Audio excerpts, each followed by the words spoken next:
Bonjour à tous, bienvenue sur Bonjourcast français.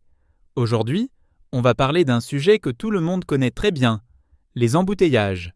Ah oui, les embouteillages, c'est quelque chose qu'on vit presque tous les jours, n'est-ce pas? Bonjour Philippe. Bonjour Sophia.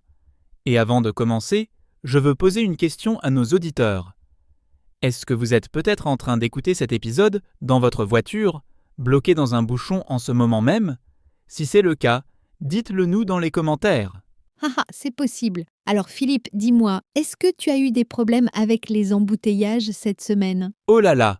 Oui, cette semaine a été terrible. Lundi matin, j'avais un rendez-vous important à 9h. Je suis parti de chez moi à 8h15. Normalement, c'est largement suffisant pour arriver à l'heure. Et tu es arrivé à l'heure? Absolument pas. Il y avait des travaux sur la route nationale et toutes les voitures étaient complètement bloquées. Je suis arrivé avec 20 minutes de retard. Mon collègue était vraiment mécontent. Et moi j'étais stressé toute la journée après ça. C'est très frustrant ça. Et toi Sophia, comment s'est passée ta semaine avec la circulation? Justement, j'allais te poser la question. Hier matin, j'ai pris ma voiture pour aller au travail, et il y avait un embouteillage énorme sur le boulevard principal. J'ai attendu presque 45 minutes. 45 minutes. C'est vraiment long. Qu'est-ce que c'était qui s'était passé? Apparemment, il y avait eu un petit accident entre deux voitures. Personne n'était blessé, heureusement, mais les voitures bloquaient une voie entière. Et tu sais comment c'est, les autres conducteurs ralentissent pour regarder, et ça crée encore plus de bouchons. Ah oui, c'est le phénomène du ralentissement par curiosité. Les gens regardent l'accident en passant, et ça ralentit tout le monde. Exactement. Et il y a aussi le phénomène qu'on appelle l'embouteillage fantôme. Tu connais ça? Oui, c'est quand les voitures ralentissent sans aucune raison visible. Une voiture freine légèrement, la suivante freine un peu plus, et ainsi de suite. Au bout de quelques minutes, il y a un bouchon complet, même s'il n'y a eu aucun accident ni travaux.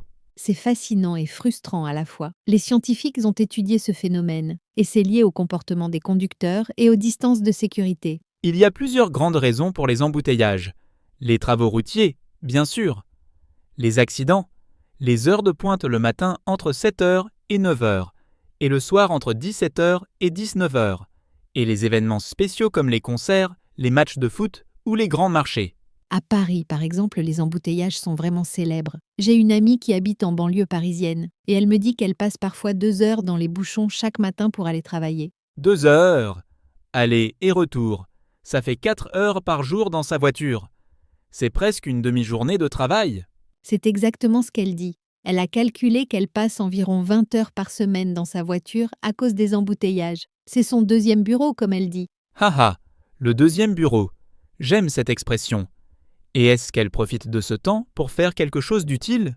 Oui, justement. Elle écoute beaucoup de podcasts en français et en anglais pour améliorer ses langues. Elle m'a dit que c'est grâce aux embouteillages qu'elle a vraiment progressé en anglais. C'est une excellente façon de voir les choses. Et chers auditeurs, est-ce que vous écoutez Bonjourcast français dans les embouteillages ou dans les transports en commun? Dites-le nous dans les commentaires, on adore savoir comment vous nous écoutez. Bonne question, Philippe. Alors, de ton côté, tu préfères prendre ta voiture ou les transports en commun pour éviter les embouteillages? Honnêtement, ça dépend vraiment de la situation. Quand j'ai des réunions dans différents endroits de la ville, je prends ma voiture parce que c'est plus pratique. Mais pour aller au bureau tous les matins, je préfère le métro. C'est beaucoup plus régulier et prévisible. Moi aussi, je préfère le métro ou le bus en général. Oui, c'est parfois bondé aux heures de pointe. Mais au moins, je sais exactement combien de temps ça va prendre. Avec la voiture, on ne sait jamais. C'est exactement ça. L'imprévisibilité des embouteillages, c'est ce qui est le plus stressant. Est-ce que tu utilises des applications pour t'aider quand tu prends ta voiture? Oui, j'utilise une application GPS qui montre le trafic en temps réel. L'autre jour, elle m'a indiqué un chemin alternatif et j'ai économisé presque 30 minutes. C'était incroyable. Ces applications sont vraiment utiles. Elles analysent les données de milliers de conducteurs en temps réel et calculent le meilleur itinéraire. Parfois, elles proposent de prendre de petites routes à la place des grandes avenues. Oui, mais attention, parfois, les petites routes alternatives sont aussi encombrées parce que tout le monde utilise la même application et suit le même chemin alternatif. Haha, c'était vrai. C'est un nouveau problème créé par la technologie. Tout le monde suit les mêmes instructions GPS, et les petites routes deviennent aussi des embouteillages. La technologie résout un problème et en crée un autre. C'est la vie moderne. Exactement. Sophia, est-ce que tu as une anecdote marrante sur les embouteillages? Oh oui, j'en ai une excellente. Une fois, j'étais bloquée sur l'autoroute pendant presque 1 heure, les voitures ne bougeaient absolument pas, et à un moment, j'ai vu un monsieur descendre de sa voiture, sortir un livre de son sac, et commencer à lire tranquillement assis sur le capot de sa voiture. Ha ha ha! C'est magnifique. Il avait complètement accepté la situation. Absolument. Il était très calme, très zen. Les autres conducteurs le regardaient avec un mélange d'admiration et d'envie, je crois. Moi, j'aurais voulu faire pareil. Et moi, j'ai une anecdote aussi. Un jour, j'étais bloqué dans un bouchon depuis 40 minutes sur une grande avenue. Je commençais vraiment à m'impatienter. J'ai vu sur mon GPS une petite route alternative et j'ai décidé de la prendre. Et ça t'a aidé? Pas du tout. Cette petite route m'a conduit dans un village où il y avait une fête locale ce jour-là. La rue principale du village était complètement fermée pour la fête. Des stands de nourriture, de la musique, des gens qui dansaient. Oh non, tu étais piégé? Complètement piégé. J'ai passé encore 30 minutes à chercher une sortie du village. Au final, je suis arrivé beaucoup plus tard qu'avec l'embouteillage original. Mais au moins, j'ai mangé une excellente crêpe dans ce village. Une crêpe dans un embouteillage imprévu, c'est magnifique. Leçon apprise. Parfois, il vaut mieux rester dans l'embouteillage original plutôt que de chercher un raccourci. Exactement. Et chers auditeurs, est-ce que vous avez des anecdotes amusantes sur les embouteillages? Partagez-les dans les commentaires. On adore lire vos histoires. Parlons maintenant des solutions pour réduire les embouteillages de façon plus générale. Il y a le télétravail, par exemple. Depuis quelques années, beaucoup de personnes travaillent depuis chez elles, et ça réduit considérablement le nombre de voitures sur les routes. Oui, les villes ont vraiment constaté une différence.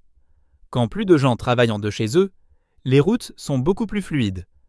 Les embouteillages diminuent clairement aux heures de pointe.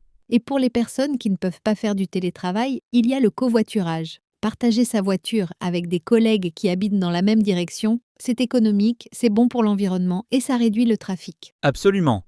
Le covoiturage, c'est vraiment une solution intelligente. Moins de voitures sur la route, moins de pollution. Et on peut même avoir de bonnes conversations ou pratiquer des langues étrangères pendant le trajet. Il y a aussi les pistes cyclables et les vélos électriques qui deviennent de plus en plus populaires dans les grandes villes. Pour les courtes distances, c'est souvent plus rapide que la voiture aux heures de pointe. C'était vrai. Dans certaines villes, les cyclistes arrivent souvent avant les automobilistes pendant les heures de pointe. Et c'est bien meilleur pour la santé. Et il y a aussi la stratégie simple de partir plus tôt ou plus tard pour éviter les heures de pointe. Beaucoup d'employeurs permettent maintenant les horaires flexibles pour aider les employés à éviter les bouchons. C'est une excellente solution. Partir à 7 heures au lieu de 8h30 peut faire une énorme différence dans le temps de trajet.